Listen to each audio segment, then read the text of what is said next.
It's now time for our main event with your host, Chris Tetrold Blade.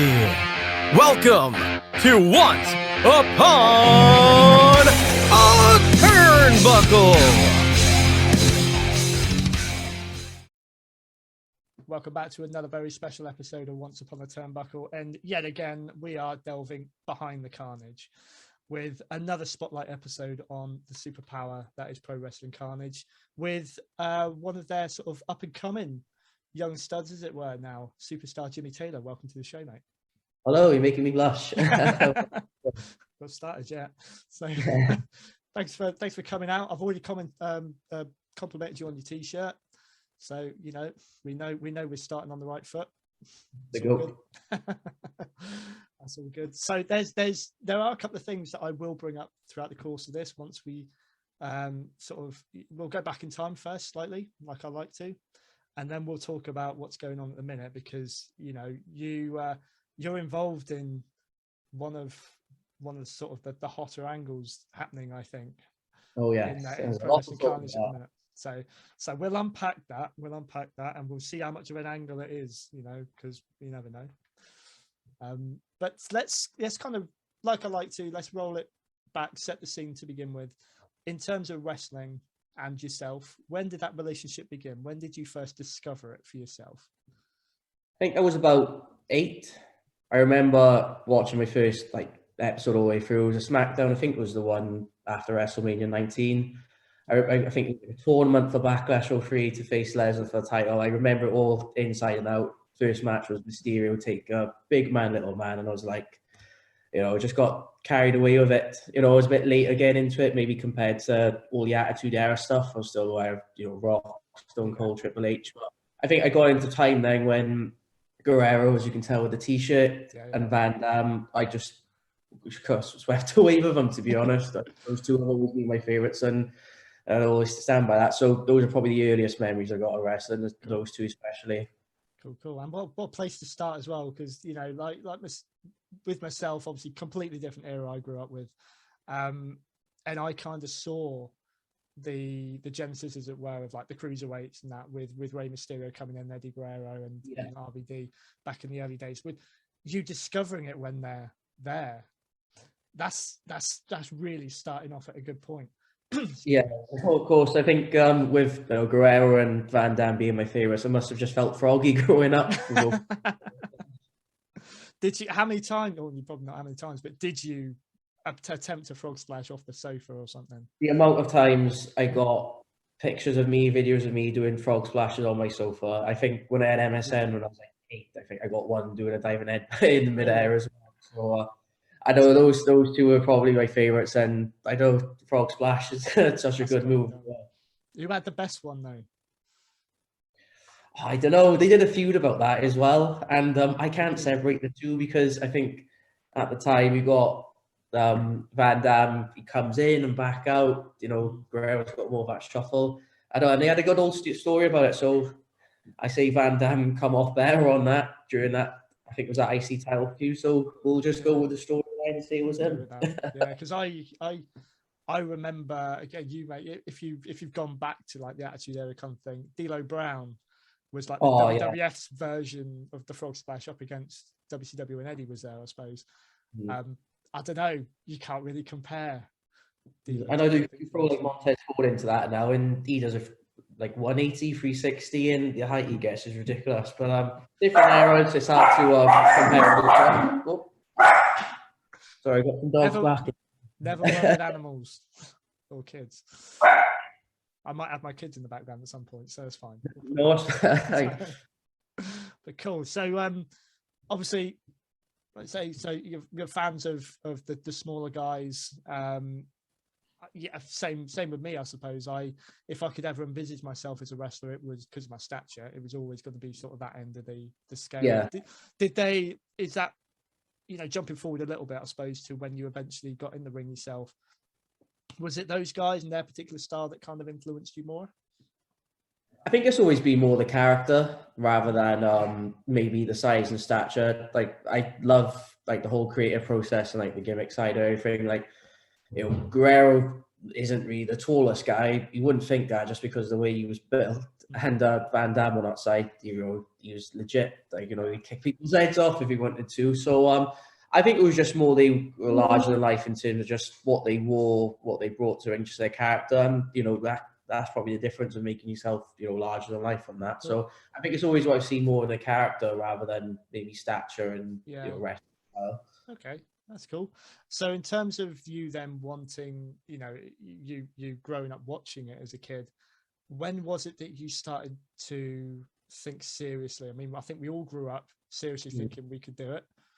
A few of us didn't. The amount of days in the schoolyard, like practicing stuff with all the boys and stuff, growing up. The amount of times you also get hurt from it as well, the concrete yards. But as you get older, you kind of fall out of love with it. Like, your favourites aren't maybe around as much. I think it was quite hard. I remember when Guerrero passed, and that was like devastating for me. Yeah. And I think you just kind of got bored with it in general. Like, we didn't really have as much to maybe divulge into, like early days of YouTube. You still look DVDs and videos at that point. So I think CM Punk probably got me back into it around about that 2011. I just stumbled across the pipe bomb, just like timing really, and I was like, you get to learn a bit more on the dirt sheets and all the booking and all this different side of wrestling that you didn't really know about. And then how I got back into it, how I started training was I got a friend, his name is Ash, he'll be listening to this podcast, so shout out to him, sent me a message on Facebook saying that there was a training school around the corner from my house. And we were like, oh, how funny would that be if, we tend to be like Rock and Austin and stuff and like live back to childhood. And got to the day of it, he was like, oh, I'm joking, I was just messing the whole time. And I was like, I'll give it a go, see what it's like. Yeah. He took our first bump and I was like instantly hooked then, and I was just back all over it. I feel like a kid most of the time, just reliving, especially all the stuff I used to watch in the early 2000s. Cool. So the amount of times I've heard that of anyone I've spoken to on this show, they say that first time it hurts like hell. Okay, I'm literally quoting them because I've never done this. It hurts like hell, but you go back for more. And I think that's sort of is the not the first mistake, I suppose, but do you think that first bump really is what makes it or breaks it for you? You can either take it and want to come back, or you say absolutely no, I will never do that again. Well, I think the first couple of bumps I had to take were on a crash mat to like build up the tolerance. So I don't think many trainers are going to let you just bump flat out in the middle of the ring if you don't know how to brace and protect yourself. So I remember taking that bump and just having that, that shock through your back, and I just remember my neck was in bits the next day, like the whole bridges, handstand, just trying to do your neck rolls. Like they say to do that every day, and there's a reason for it, because if you're trying to bump cold and especially from the off, it's very painful, but it's a nice aching pain that you get. It's like worked out hard, like a killer leg day or something. So, just interestingly enough, then, when you first start out, how much of that first lesson then do you actually spend? Obviously, taking bumps is the first thing I know that you really need to do. How much of that first lesson is taken up with actually that kind of stuff, or is it more sort of warm up stuff to begin with? And so I think my experience with all the trainers I've been under, and there's quite a few to name, I think their motto is that when it comes to maybe wrestling, you're not going there to get fit. You need to be fit in your own time. So you need to be going to the gym and doing what they require. So yeah, there's always going to be those blow up drills, a couple hundred squats, push-ups, burpees, but it's something you need to address in your own time. So one trainer could be very heavy on the cardio and the warm-up side, and others will be, you need to do it in your own time. But I think early days, any sort of beginner who's looking to get into it, it's all about the footwork. It's rolls, rope running, bumping and feeding. Like I said, everything just needs to be in big steps, creating space. I think footwork is probably the biggest thing for the beginner once you have that base of a good cardio and good strength. Do you feel that you had a natural ability of it start again? Did you feel you had a natural ability for it at the beginning, or did it take a while? Not at all. That's right. Let's dispel that myth then, because I always thought that, if you got to be athletically kind of able to even do some of these things? No, so I think with me, I used to play like a lot of football, as we all do growing up, and I'd be playing football 2 or 3 times a week, especially for uni. So cardio side, like it's not too bad. It's just the same as running around for quite a period of time. But in terms of maybe my knowledge when it comes to the gym, it was just about how much and how heavy you can lift. You don't really think about like tempos, form and stuff, especially when you're like an early teenager and you think you're just going to get big overnight and eat as much as you can. Yeah. So it was quite an eye opener to maybe get educated around about maybe looking after your body. Like I do DDP yoga now. I never thought I'd ever like stretch and all that Cool. as well. So it opens up so many more doors. Like I couldn't even like jump that high. There's so many things that you have to do as a wrestler in terms of being fast, being strong, being flexible, and in terms of just creating a story as well. So it's opened up a completely different way of how I see like exercise and health in general. Sure. So that's encouraging. I think it's not that I'm past being able to do any of this stuff now. I feel the 18-year-old me would have loved to have spoken to you and got that kind of feedback back then. It probably would have pushed me to pursue it. I wish I had that sort of feedback when I started off. I know you think if you're doing a leg day, heavy squats or deadlifts, you're not walking for 3-4 days, and somebody tells you that's not the right thing. That's not the right way to do it. So, how long did it take after first starting to train then before you had your first match? And can you remember what it was? I started in May of 17. I would have had my debut in the February half term. It was with Welsh Wrestling, and they have shows every weekend. They do summer tours, half terms, everything if there's an opportunity. So I did a week of rumbles with them. It was just more regular weekend work. Then got to do a bit of reffing as well, and just other stuff as well around just the business in terms of just how the ring works, like just the presentation on show day, tickets, merchandising. It was just a case of just trying to get as much knowledge as possible. But February half term 2018 was when I made my debut. Wow. My little singlet, which is that's hidden somewhere. You've upgraded since that. For the time being. So you weren't in it, I mean, a couple of years, but you weren't doing it all that long before then. The inevitable happened, I suppose, looking back on it. COVID came along. Yeah, no. It's one thing I'm interested in asking most guys that I speak to, actually. How did that impact you, especially in that early stage as well? So I could probably retract it maybe a good 6 to 12 months before that, in terms of probably how long I've had to wait to get back into another match. So I know I had quite a difficult period of ex-partners, etc. Wrestling wasn't really a priority at the time, but getting back into it, we were looking at about January 2020. Everything was coming together, back in training regularly, just getting all that fitness back up. And I tore my knee. So my COVID probably started about 3 months before it happened for everyone else. But I tore my MCL. Luckily, it was only about 6 to 8 weeks in a brace. No need for like surgery or anything. But as I was starting to feel good and starting to maybe up my rehab, we were in lockdown. So and that was only until August now. I had my first match back for Slamdown. Was the injury, was that a wrestling related injury, or was that just something freak? Yeah, it's a freak accident. I bumped from a drop kick, and the individual just landed on my leg and just blew out. It was the first session back after Christmas. Just getting back to all rolling around, taking a couple of bumps, a couple of moves, and accidents happen. And like I say, it's not ballet.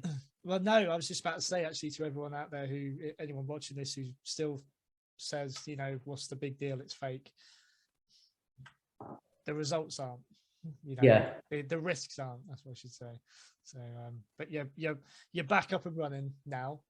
So let's kind of bring it forward a little bit. Your involvement with Pro Wrestling Karnage, first of all, how did that partnership start? Sort of talk about your involvement with them so far. So with Pro Wrestling Karnage, when we got towards, especially last summer with lockdown beginning to ease, gyms reopening, wrestling schools reopening. My current school at the time was Dragon Pro in Cardiff. They haven't reopened yet for one reason to another. Hopefully they'll reopen soon. So the only school that was probably available at the time was Royal Imperial Wrestling. So that's how I met Danny Owens, met James Ellis at the time, Kai Sambrook, and Brewski Blanchard as he was getting back into it as well. So one thing went to another in terms of, a lot of the guys stepping away from RIW.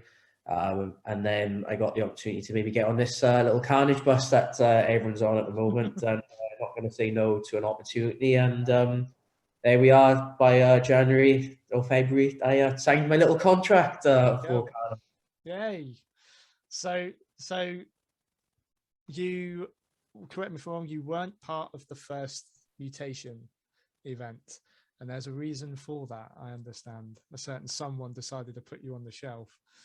And that's sort of bringing up to where we are now, because a nice little kind of comeback revenge story is looking to happen. So tell us about that, you and Mr. Ellis. Yeah, so as again, about February time, I got announced as one of the signings for Karnage. All general buzz and excitement. Friends and family were chuffed to bits to join maybe a new promotion and hopefully lead them to great things from hopefully all the work I can put in for them.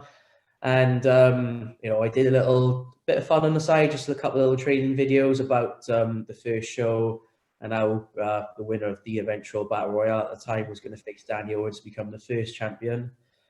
And James Ellis ruined that about a week before. I was training with a lot of the Karnage guys, and he took it upon himself to blindside me and wrap a chair on my arm. And I know the injury was pretty severe. The guys at Karnage mentioned there was potentially 3 matches for me, and a lot of pushing and shoving. I couldn't do it, and for that reason I had to be excused from the show.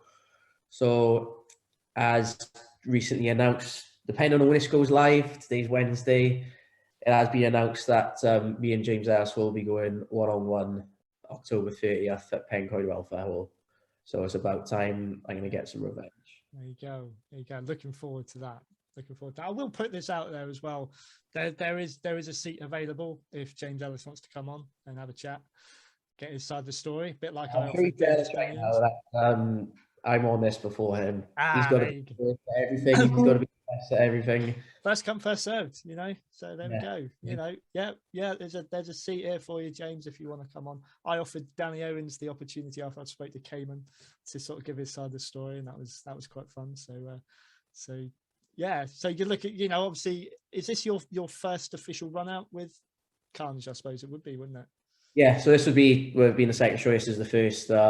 This is the debut for Jimmy Taylor. Yeah. So there's a lot of excitement around it. A new promotion, a brand new promotion, and just a lot of people trying to get behind a new product. But I think outside of the excitement, I'm not there just to turn up.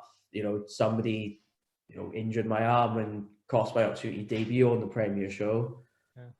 So revenge is certainly on my mind, not so much, go high fives and clapping along. There's going to be a lot of receipts that need to be paid out to the Brilliance. I got to admit, this was what I did love about wrestling when I was growing up, is these kind of things with a real story behind them, where, you got the ones that they paired up because they had real life animosity or something that happened, and you could just tell it worked in the ring because it was real, and I don't know what I've seen of the product, which I'm not fully versed in what's going on these days, sort of, in the main promotions and that, but it seems to lack that kind of there's plenty of drama that goes on, but not a lot of it seems real, or sort of rooted in reality anymore. You can kind of see it coming a mile off. So I really do love these kind of comeback stories.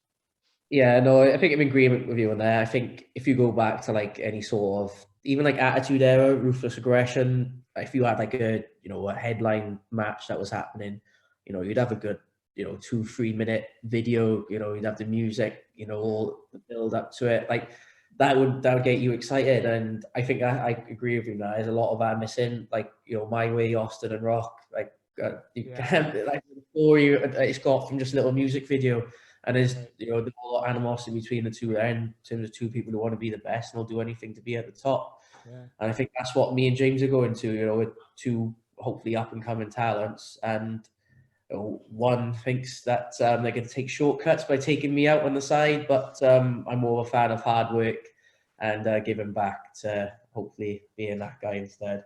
Well, I'll be keeping a very close eye on that one. I'm going to be very interested to see what happens in that match. So all the best with it. And Thank you.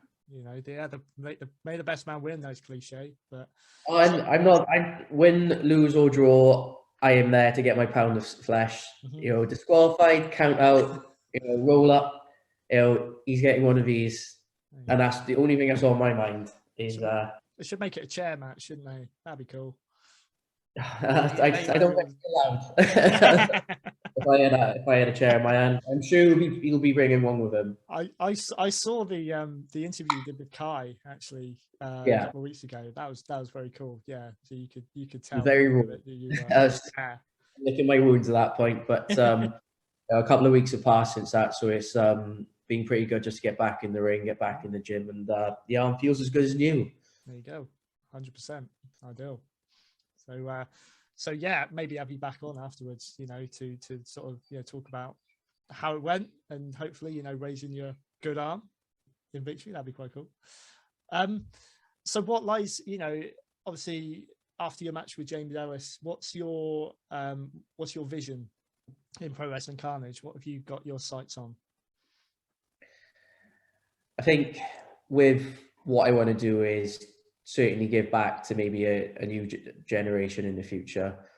I feel like wrestling is maybe missing just that bit of color in terms of maybe that 80s rock and roll vibe. So that's certainly what I want to go into, is certainly be a bit more flamboyant, a bit more happy, and just putting a bit more of a touch of color on it. Like nowadays, a lot of people seem to wrestle in black matching gear. Everything seems to be quite one-dimensional, but I'm all about maybe telling a story. And there's a nice set of belts coming out soon. We've got the Outbreak title. They certainly have an eye on that. There's not in the match for that when they announce that soon. You've got Cayman, the heavyweight champion. He's got a great history, Celtic wrestling. I look up to so many guys that were part of Celtic back in the day, so that'll be a great opportunity to maybe go into the ring with him, or even be on his podcast.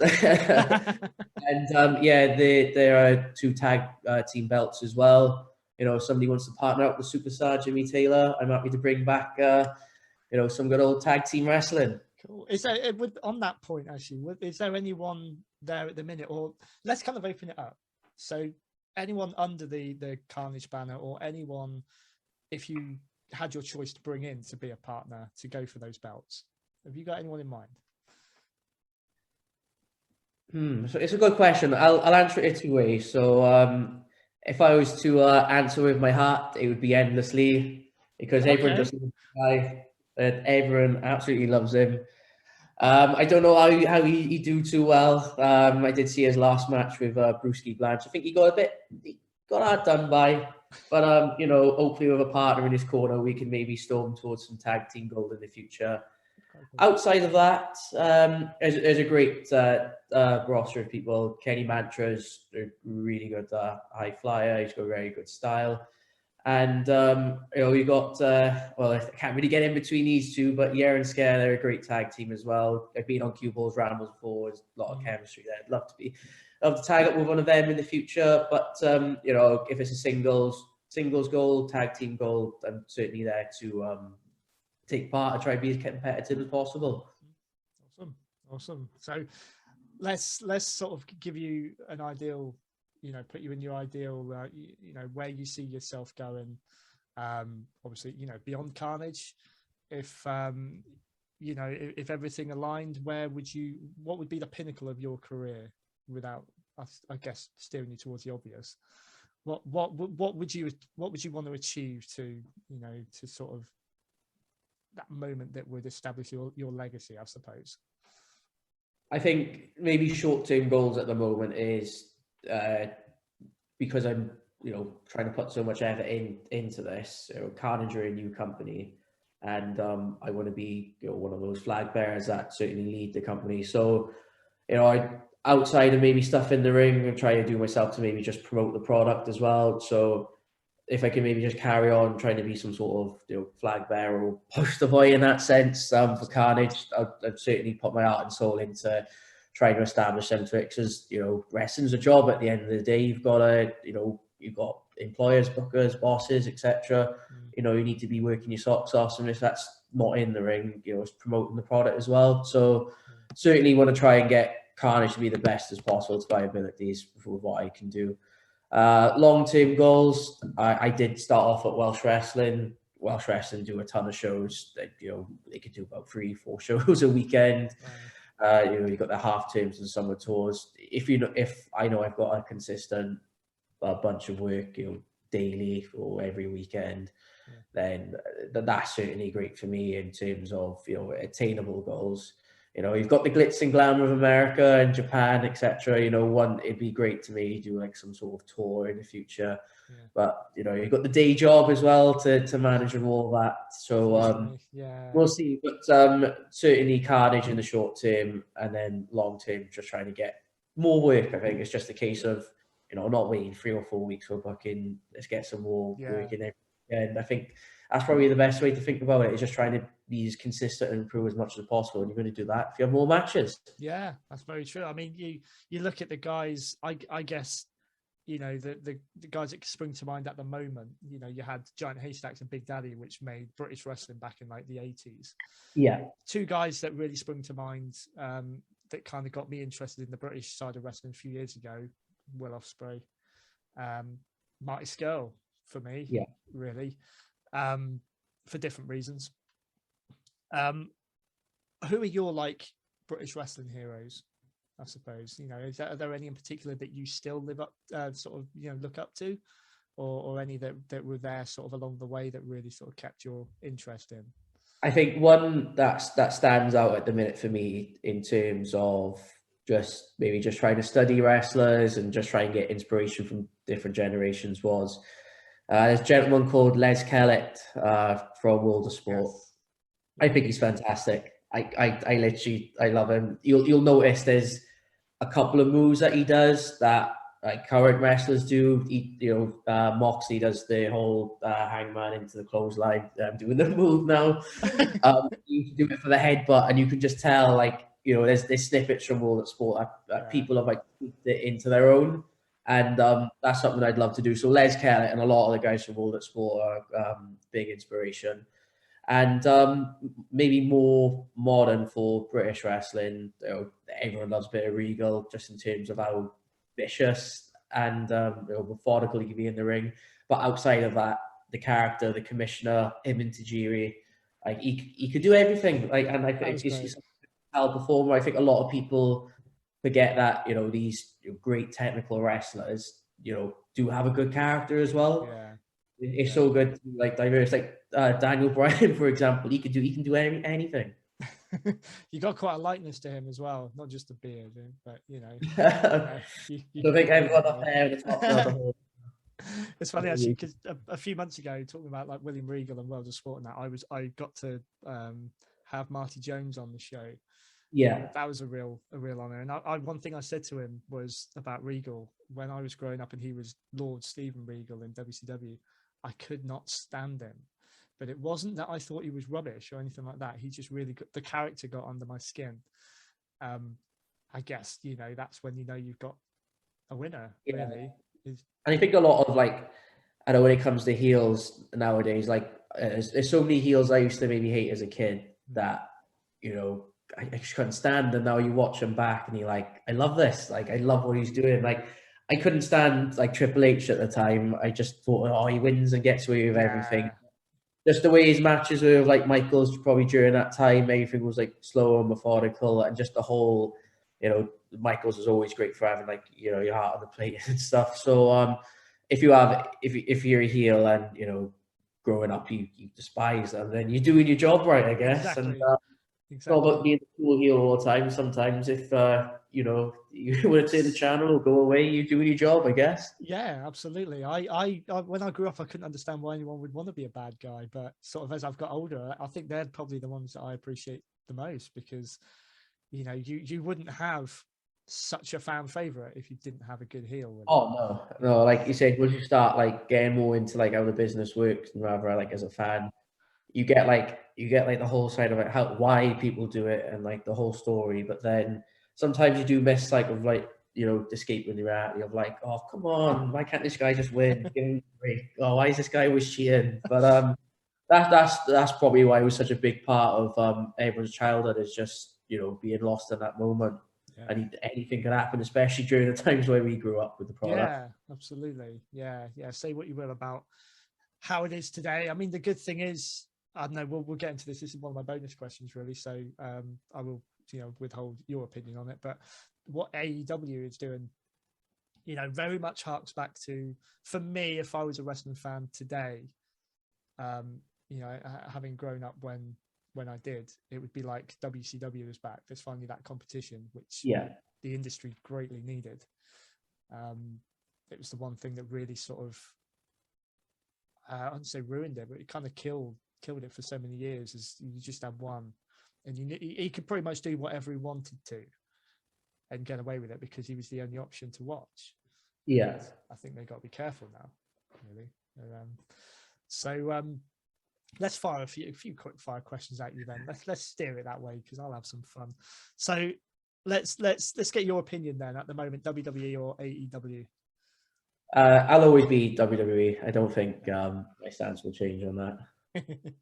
That's fine. It's exciting at the moment, I must admit. You know, having that competition there. How last, who knows? Let's make the most of it while we got it. Yeah, no, absolutely. What's your take on the? I did ask Chris Bevan this actually. What's your take on what NXT are doing or have done with this rebranding? You know, is it any good? Is it helping them, or? It's early days because it's only about 3-4 weeks in, I think. So I think the way I see NXT is that I used to love it when you had your Sami Zayn's, your Kevin Owens, your Neville's, all those guys just breaking through at once. Like, that was such a incredible crop. And I think the thing that always bothered me about NXT was more on the production. It was just, it's quite dark. It's in a dark room. It's all black and gold. Yeah. And I'm very much a fan of just giving it maybe a lick of paint, a bit of color on certain things. But I don't. There's still probably a lot of inconsistencies with it compared to maybe what they had maybe a couple of years prior. But like I said, it's a developmental brand for a reason. You're there to put talent through a process to get them ready for Raw, SmackDown. So I don't think people should criticize NXT in the sense of, oh, it's not as good as what it was and so on. You've got like a young crop of talent with some experienced heads, and at the end of the day, they all want to get to, you know, the bigger shows and get more money at the end of the day. So, you know, it's you people who started, what was it, OVW and FCW were maybe the ones 10, 15 years ago. Yeah, this whole thing, it's been happening. They've given, all they've done with these young guys now is they've given them international exposure.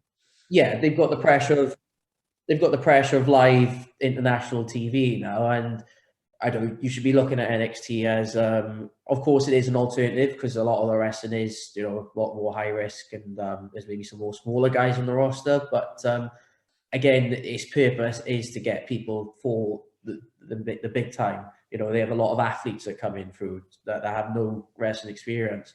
You know, that's not going to be something that's going to be overnight, and it's not going to, you know, rectify, you know, 1.5 million on the ratings or something. It's a process, and you'll see it come out when a lot of those guys over the next 2 or 3 years, like you got Braun Breaker, was he like 23, 24? Yeah. See what he's going to be like in 3 years, and look at him, it'd be completely different. I was quite, you know, I keep up with a couple of sites. Again, don't watch it hardly any at all, but I will keep up with what's happening. So when I knew that Rick Steiner's son was, so many of these now, these like second generation stars are coming through, guys that I used to watch. I sort of, you know, seen him come through, and when I knew he was making his debut, and then I heard everyone's reaction, I had to watch it. Yeah. I mean, the guy's a natural. You know, he certainly has got that. He has. Yeah, there's a certain it factor about him, and I used to love the Steiner brothers. Yeah. Even the Varsity Club when Rick was in that as well. Yeah. Kevin IRS with Mike Rotunda. Yeah. Like I said, there's him. You know, we've got Gable Stevenson. Got drafted to Raw like wait till he has a couple of years. Like we've got the second coming of Kurt Angle there. It was the Brock Lesnar lookalike. Is it Parker Bordeaux? But I think he's changed his name. Okay, yeah, I have heard of him. Yeah, I haven't. Yeah, so like, I've seen him on like Instagram and Twitter, and the guy's like a machine. But Yeah. there's a lot of guys in the developmental system that you're not going to see because they've just recently signed. But just looking at the package, the potential, in 2-3 years, like WWE in good hands. Like there's no, they're in a different league, and I'll always stand by that compared to maybe AEW or any other promotion. Yeah, if as long as they know how to treat them right, I think there's it's easy to say there's been a lot of names that have been let go that you've got to question why. But then again, these guys have got another opportunity now to where before they would have fallen off the face of the earth pretty much if they left. And there is a lot more opportunity out there for them to just sort of slot back in somewhere else. So, yeah. Cool. Okay, that wasn't quite a quick fire. It was a quick fire question. It wasn't really a quick fire answer, but we got there. The wars in NXT AEW has been going on for a good 2 years now. That's true. So one answer to it. All right, let's stand a few superstars up then and sort of see which way you go. So your most instinctual answer: Hulk Hogan or Ric Flair? Hogan. Okay. Cool. Instinct. That was just something about. So that's quite a good one actually, because people do have quite a strong reaction to that one. You are one or the other. I don't think you can sort of sit on the fence with that one. To be fair, I mean, it's easy to say Ric Flair's one of the greatest of all time, but I don't. The best wrestlers make the most money, and Hogan, he was working like two shows a night sometimes. So it's very hard to differentiate them in terms of what they were good at, what maybe not so good at. But I'll say on the instinct, my answer may have changed tomorrow. That's fine. Their contribution in different ways is probably equal. Oh yeah, really. But it was Hogan that obviously I think turned that corner, didn't he? Or got wrestling to turn that corner. So. I'm thinking of Hulk Hogan, the character, not Terry Boella, the person. Before anyone shoots on it. Less said about him, the better. He blocked me on Twitter. So, he knows he's in trouble at the minute. No one's. So next one, Undertaker or Sting? Undertaker. Cool. Okay.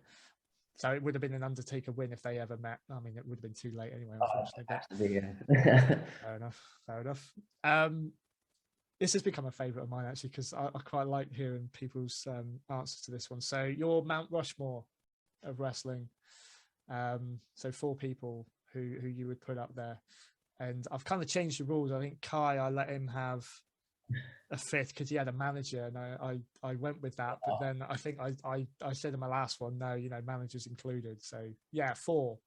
Okay, Van Damme and Guerrero straight away. Those are 2 of the biggest inspirations. And I think then it would be Steamboat.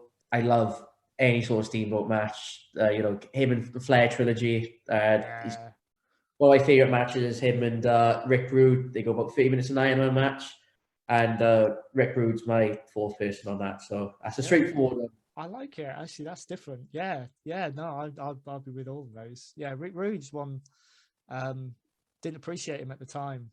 He was one that really annoyed me, but later on in life, I do love watching his matches. It's the cell on the atomic drop. I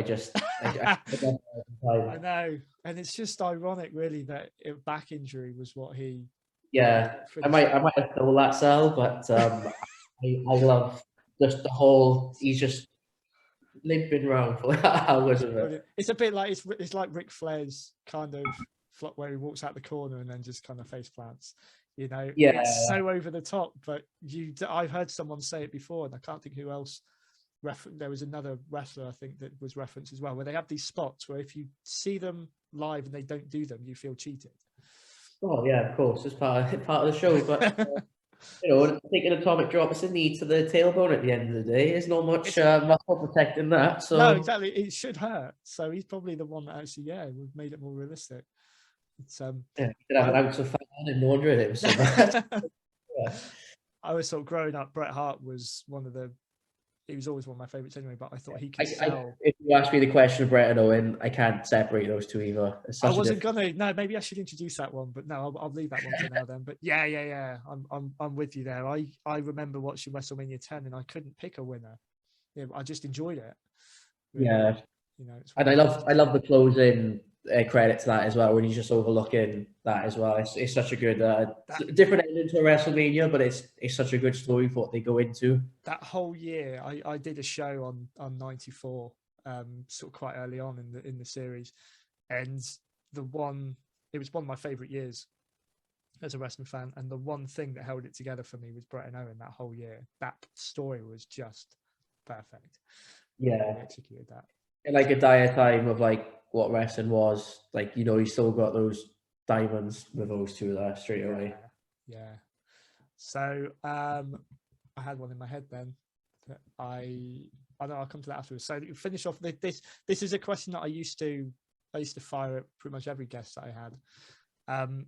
If you could have a match at WrestleMania, so it could be a WrestleMania past, present, future, whatever. You could book yourself in any match at WrestleMania. Who would you want to be facing, and what sort of match as well? I think it'd be a singles. I wouldn't want any sort of like gimmick to take away from it. Mm-hmm. I know it's WrestleMania, and I ain't gonna go all out here. No, it's WrestleMania. I'm trying to think like what would put me in the main event rather than put me on. That's fine. 6 minutes before the end. I think it'd probably be Guerrero. Like I said, Flair. If you did something like 40 minutes with Flair at WrestleMania, it would be magical. I think Guerrero. I'd go for. I think that's my go. What era of Eddie Guerrero would you go for? Oh, Latino Heat, like that 2003 to the years, but sort of his championship era, was that then? That's I just think like you've got everything. You've got some as a wrestler's on top of his game. The character is great as well, like the whole lowrider and everything. Yeah, I think it was just such a good time when you could just tell he was genuinely happy. It would be the ultimate thing was to go one-on-one with him at Mania. Should we see you at a future Karnage show coming in one of those? What? A lowrider. Yeah, my dream cars, but I don't think I would be able to drive around. Once they do an outdoor gig or something, that'd be quite cool. I wonder if I can get one. Okay, final question then, and sort of you can answer this in two ways actually. No, yeah, two questions in one. So as a fan, what is your favorite match to watch? The one that you would go back to time and time again? And equally, as a wrestler, what's been your favorite match to perform in so far? Okay, so I think my favorite go-to match to watch, I don't know, is I think I want to say it's Bash at the Beach. It's either 92 or 93. It's Steamboat against Rick Rude, as mentioned there. Yeah. They do a 30-minute Iron Man match, and it's just the whole the last few minutes. I know the one you mean now. I used to have that on video. Yeah. Yeah, it's just the last 3 minutes of I won't spoil it for everyone, but it erupts and everything goes crazy. Yeah. Okay. No, good choice. Yeah. No, I like that one. So yeah, your favorite match as a wrestler, it could either be what you feel is your best one as a performer, or the one that you hold dear as your top one so far. I think that would be probably within the first week of me debuting. I mentioned it was a half-term tour. They did my local show in Swansea. On the day, I was the one doing all the ticket admissions, all that, but secretly somebody had their gear on underneath after you did all the tickets. So, the interval coming out of nowhere, the ticket boys in the rumble. Wow. That was a pretty good pop, to be honest. Just one of the first people you see at a show is someone who's doing a ticket. So the moment like I come out and just people recognize, like, oh, was you one who did the ticket? Oh, yeah, yeah. And I know local show as well. I was around the corner from my house, the local air centre. Really good evening for that. Cool. So maybe soon to be replaced by your match with James Ellis at Karnage from the Krypt. So, no pressure. The next match could always be the best match. You never know. It could be. You're always aiming for the better one, don't you? So, no, Jimmy, thank you so much for coming on. This has been a blast. It's been like talking to a mate, really. It's been awesome. So, all the best for your match at the end of the month. Do come back. Anytime you want and have a chat. We can shoot the breeze on the on the match that you've got coming up. And before I let you go, I completely forgot actually. Anyone out there who wants to keep up with what you're doing, obviously, I think they're very familiar with where to find Pro Wrestling Karnage, but where can they find Superstar Jimmy Taylor and sort of keep up with everything? Yeah, so I'm on Facebook, Instagram, Twitter. Twitter is Superstar Jimmy T. Instagram is Superstar Jimmy Taylor. And Facebook, Superstar Jimmy Taylor. I'm sure if you just type in Jimmy Taylor, I'll come up somewhere. Outside of that, just on those three at the moment. I don't think I need any more, to be honest. Outside of that, happy to take on any sort of bookings or shows for any sort of promoters who may be listening. I got a 7-seater car, so if anyone needs a band of wrestlers from South Wales to get to a certain venue, I'm sure I can help reduce the costs on that. So that's my typical plug to any promoter. That's brilliant. Yeah, different. Pro Wrestling Karnage. That's where you probably can see a lot of me over maybe the next few months. Near enough got a sellout show for October 30th, Karnage from the Krypt. You never know, there may be some last minute tickets become available. Keep an eye on out. I won't miss out for to see me and the Brilliance burn it down. And no regrets. 2 weeks after that, on the 13th of November in Port Talbot, still tickets available. I'm sure that's going to be just as good or even better. So certainly if you want to follow all the storylines and all that action with Pro Wrestling Karnage, get to these two shows, Port Talbot and Pencoed, everyone. That's it. So it's really gaining traction, isn't it? You've waited all this time for one match, and then you may well have another one within 2 weeks, and who knows? Yeah, certainly a big statement for a new company to do. Those within 2 weeks in near enough neighbouring towns, and like you said, we're all certainly behind the scenes at Open trying to play a part in just trying to make it the best product possible. So that's why I'm here, and that's why I'm trying to get myself and the product over. So I appreciate the time, and thank you very much for having me on here. No problem at all, mate. Anytime. Glad to have you back at any point. Thank you.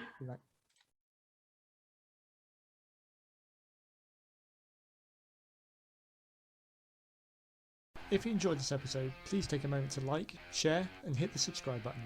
Also follow us on Facebook and Instagram at Once Upon a Turnbuckle to keep updated about all future shows.